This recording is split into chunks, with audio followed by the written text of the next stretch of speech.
Uganda bukyebaawo omusiru wali omu yakatongozebwa kooti ne kakasa nti guli musiru ye Muhammad Nsereko kya Uganda ebaawo. Basabo ne banyama mujje balekonze mu Kibi Hope Uganda nyaffe kwoli musubscribinge mulakinge mushalinge obubaka buno butuke ku Muhammad Nsereko ne banne abomukowe eriyo.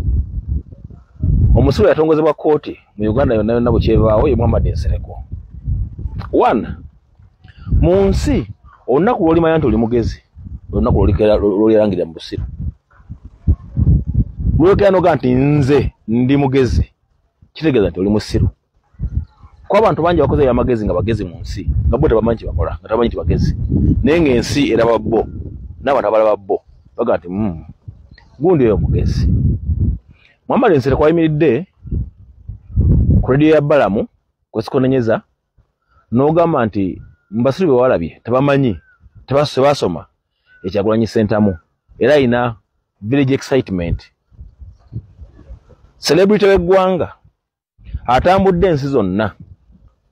yalina village excitement.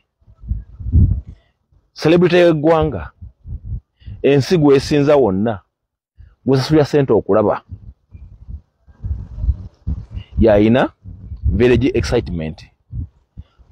Wasinzidde ku nsonga zeyawadde abanyolo n'abasuubiza obawa 10% ku mafuta gaabwe. 1 Muhammad Nsereko okumanya musiru ye kyalangira mu president waffe nze kankimutaase. Nsaba Muhammad Nsereko otula wano ompulirize ate era ontegeere nawe nnyo ojja kutegeera ki ky'oli n'abakukkiririzaamu n'akuhostinga ku radio ne programs zonna za TV ne za radio bajja tegeera muntu kigwa hostinga na kikyali. 1 Muhammad Nsereko ne banno oli mugezi nnyo mu byekisiru oli mugezi nnyo mu byekisiru era oli mugezi nnyo mu biyamba gwe so seggwanga oba ofunye otya era wano nja ku kootinga ne ku muntu omu ye Ismail Lubega Ekibibi. Lwaki mu kootinga wadde talina kifo kyonna mu nsi because ye kooti temukola kutongoza nga nti musiru naye gwe yakutongoza nzija yagamba nti oli buloka w'amataka oli buloka wa bitundu bya gavumenti ebibangiriza ebiriwo n'obifunira abagula n'okusojja abantu mu opposition ng'obayingiza gavumenti wa Museveni okufuna mujjuke mwenna buloka ye muntu awolereza ekisenyi ng'akiguza omuntu w'ekibira ng'akiguza olutobazi nga luguza omuntu ti wano ogenda kuba nkulakulana ejja wona byabazudde mu ttaka asobola okutunda omuntu w'ekintu. Buloka yasobola okulimba ekintu kyonna olw'okutunda kyatunda kati Muhammad Nsereko buloka. Lwaki njogera bwe ntyo? Ffe ngaba NUP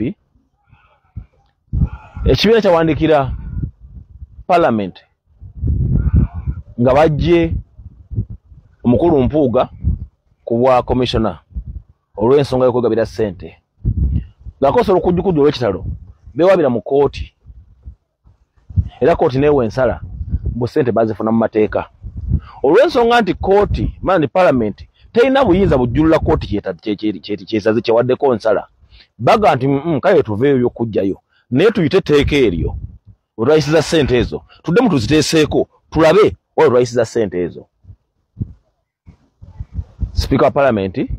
nagana okuba waki omwaganya kuteesa ku kintu ekyo bw'atyo Mpuuga naawona okuba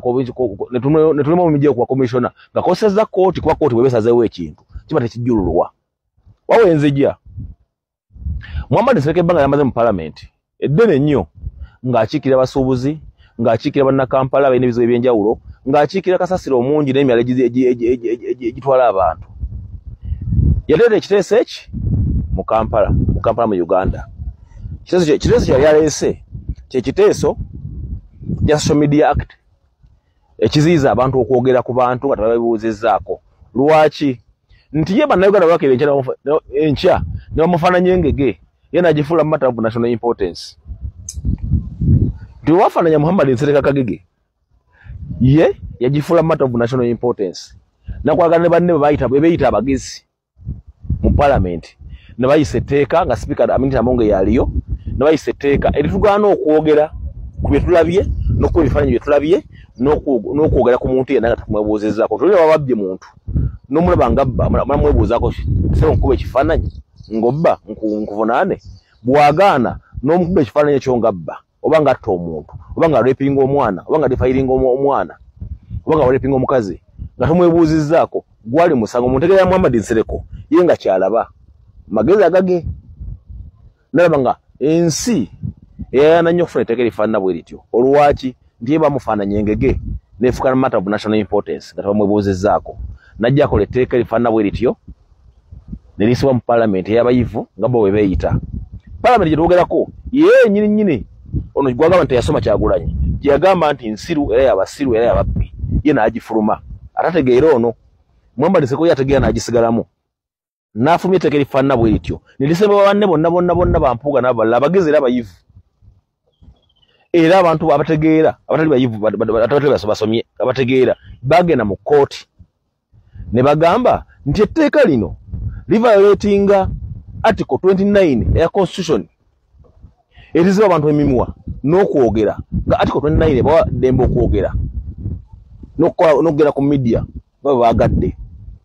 etteeka lino lyafulumiziddwa Muhammad Nsereko ne bagezi banne liviolatinga gundi constitution eno ye Muhammad Nsereko kyadavuma president waffe obusiru yagambye president waffe teyasoma tasoma ye Muhammad Nsereko yabala mu bagezi era abasoma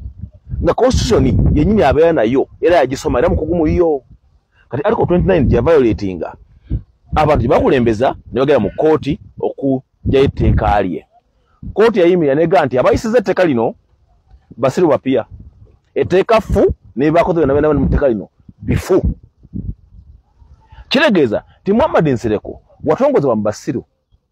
nga kooti ekutongoza sife kuba kooti yennyini eyagaana mpugo kuva mu commission kuba commissioner ng'egambye nti sente azifuna mu butuufu naffe bali batusiya emikono n'amagulu katonda bw'omugjayo because kooti ekoze eki ewadde ensala nga tene ku parliament teyina buyinza bujjula kooti kyesaze kandi naffe tuna buyinza bujjula kooti kyeyasala nti gwe ne banno mwayise etteeka ery'ekisiru era muli basiru kuba mwali temwasoma kuba omuntu yasoma naati kotondanyo okimanyi nojja okola etteeka ng'okkirizanyiza ne bagezi banno bwe mweyita abagezi ne sipiika nga kwali ne mukola etteeka erivayotinga article eri kitegeeza ti mwali basiru